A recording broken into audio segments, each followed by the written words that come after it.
Yeah, Spider-Man has saved countless lives and put dozens of supervillains behind bars, but there are still some people out there that think he's a menace. One sec.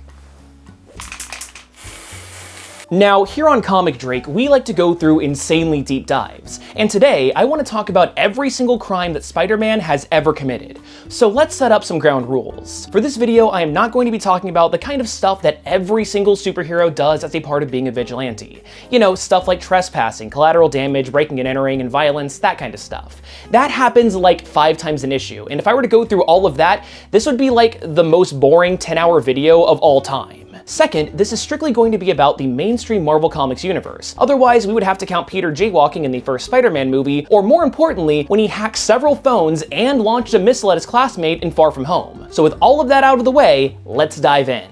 Let's get the obvious one out of the way first. Peter has made most of his living by selling pictures of himself as Spider-Man to the Daily Bugle, directly lying about their origins. In fact, when Parker revealed his secret identity during the Civil War event, the Bugle sued him. But you might be interested in knowing that Peter also has a long history of selling fake and doctored photos. This started as early as the 4th issue of his series, where after not being able to get shots of his fight with the Sandman, Peter faked it by throwing sand in the air and jumping through it. Just a few issues later, Parker needed money for his Aunt May's medical expenses, so he sold J. Jonah Jameson a doctored photo that made it look like Spider-Man was also the villain Electro. Although the Bugle ran with this story, it was debunked pretty quickly when Jameson himself witnessed Spider-Man and Electro fighting. Furious, Jonah was going to sue Parker for fraud, but when Peter offered to give him exclusive shots of that fight between Electro and Spider-Man for free, all was forgiven. But still, those initial fakes were definitely illegal. Years later, Jameson received photos from an anonymous source showing Spider-Man disposing of one of his cloned bodies in an incineration plant. Because comics. Actually, come to think of it, I think that trespassing onto government property to get rid of a body, even a cloned one, has to be illegal in its own right. Right? Anyway, these pictures convinced Jonah that Spider-Man had actually killed Peter Parker and was now impersonating him. So in order to put those suspicions to rest, Peter broke into Jameson's office, stole the photos, and tampered with them. So when Jameson confronted Parker about actually being Spider-Man in disguise, Peter was able to prove that his evidence was quote-unquote fake. Much later in Spider-Man's history, Jameson was actually elected as the mayor of New York City, and Peter was hired on as his official photographer.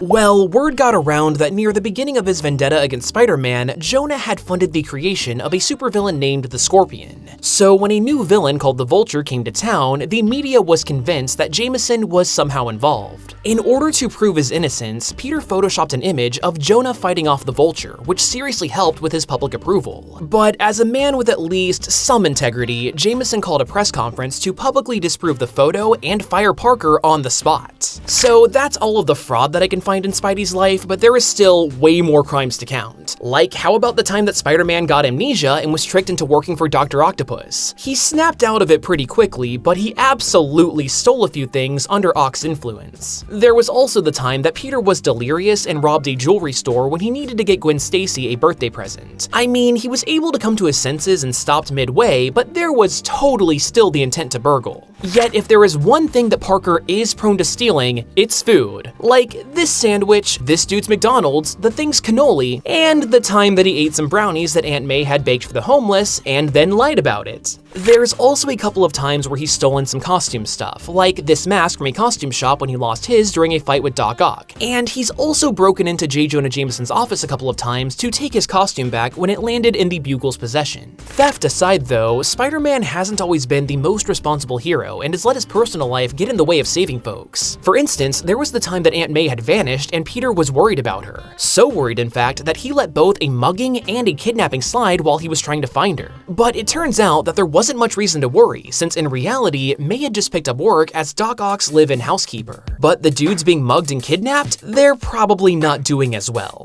Oh, and fun fact before we move on, Aunt May shot Spider-Man when he broke into Ock's house. So now, how about some vehicle-related crimes? crimes. First of all, Peter never should have been able to drive his Spider-Mobile since he didn't have a license. In addition to saving him from the future embarrassment of, you know, having a Spider-Mobile, this also would have prevented him from defacing property with all of the tire marks that the car left. But Spider-Man has still been proven to break vehicle laws even when he's not the one behind the wheel, because riding on top of a car is also illegal. In fact, Spidey once pulled up right next to a cop while riding on top of a car and said, "Bet you a buck this isn't covered by New York City traffic regs." It was, and he got a ticket. By the way, that last scene happened during a storyline where Spider-Man worked for the mob. I mean, it technically wasn't illegal since Peter was just doing what he normally does, protecting people. Also, I don't have a clever segue for it, but Peter absolutely hit Mary Jane while she was pregnant. This was during the infamous clone saga, which is a whole can of worms that we don't have time to get into in this video. All you really need to know is that Parker has a clone named Ben Reilly, and during this part of the saga, it was revealed that they had it wrong this entire time. Apparently, Ben Reilly was the real Peter Parker, and the Peter that we had been following was in fact the clone. Now, that ended up not being true, but in the moment, Peter was worried that Ben was going to take over his life, so they fought. When MJ tried interjecting, Peter smacked her away without really thinking about it. Peter instantly regretted it, and while I am by no means condoning domestic abuse, I can't help but find it interesting that this is extremely similar to when Hank Pym hit his wife all those years ago. For Pym, the label of wife beater clung to him for decades, but Parker, oddly enough, never got the same treatment. Anyway, this is an extremely heavy subject, so let's just move on to the next point. As mentioned earlier, Peter revealed his identity during the Civil War event, but he later defected from Iron Man's side and joined up with Captain America's group, who, in the eyes of the government, were criminals in violation of the Superhuman Registration Act. Immediately following the war, Aunt May was shot, which led to the largest string of felonies that Spider-Man has ever committed.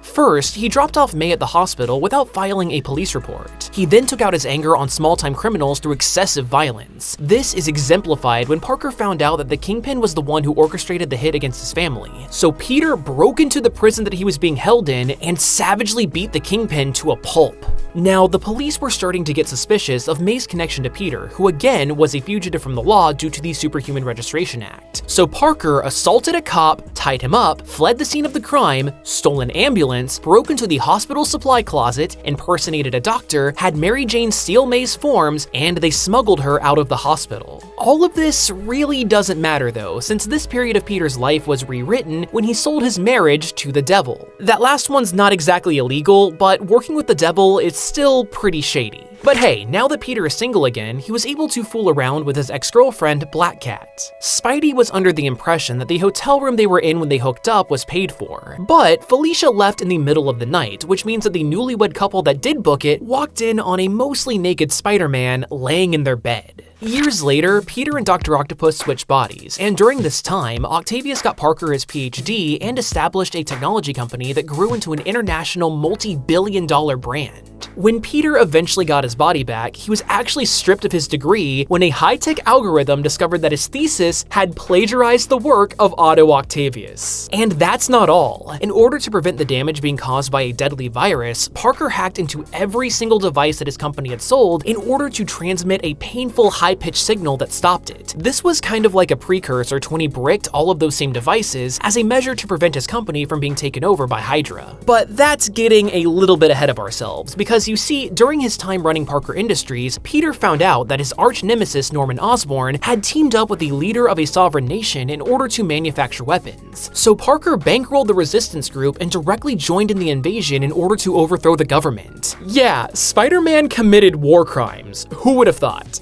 Let's end off this video by talking about the felonies that Spider-Man committed regarding murder. Oh yeah, we're going there. To start us off, Norman Osborn had a criminal killed and made it look like Spider-Man had done it. Osborn offered a $5 million bounty to anyone that could bring the Wallcrawler in, leading Peter to create 4 new superhero identities to fight crime under while the Spidey persona laid low for a bit. During a mission as one of these new heroes, Peter planted fake evidence that would exonerate Spider-Man from the accused murder, which allowed him to freely operate as the webhead once again.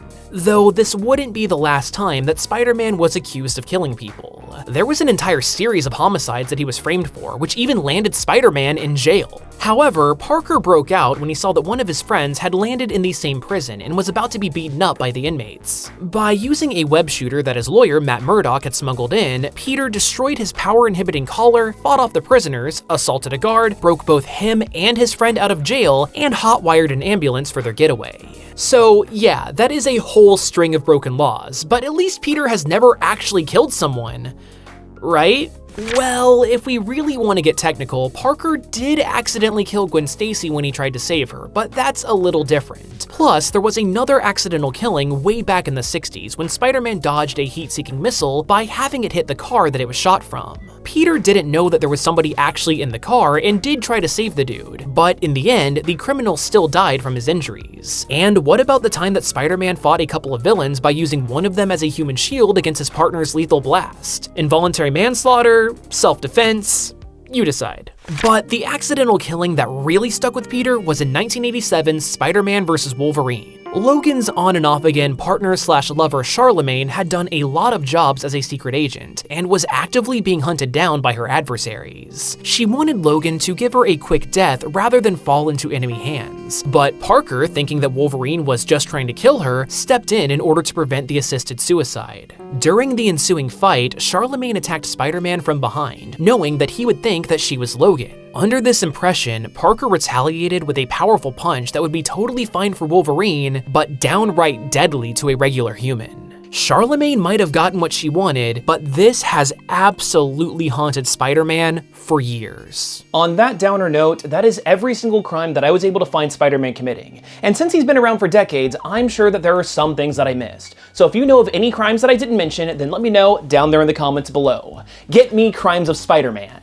And hey, if this kind of deep dive was interesting to you, then make sure to check out some of the other videos on my channel. I like to think that I break down comics in a way that makes even the lesser known stuff fun, but still accessible to both new readers and longtime fans. And if you want to learn more about Spider-Man specifically, then I actually have a dedicated playlist with every single one of my Spider-Man videos, so maybe consider looking through that. But anyway, I hope you learned at least a little something new, and hopefully, I'll see you next time. That's neat.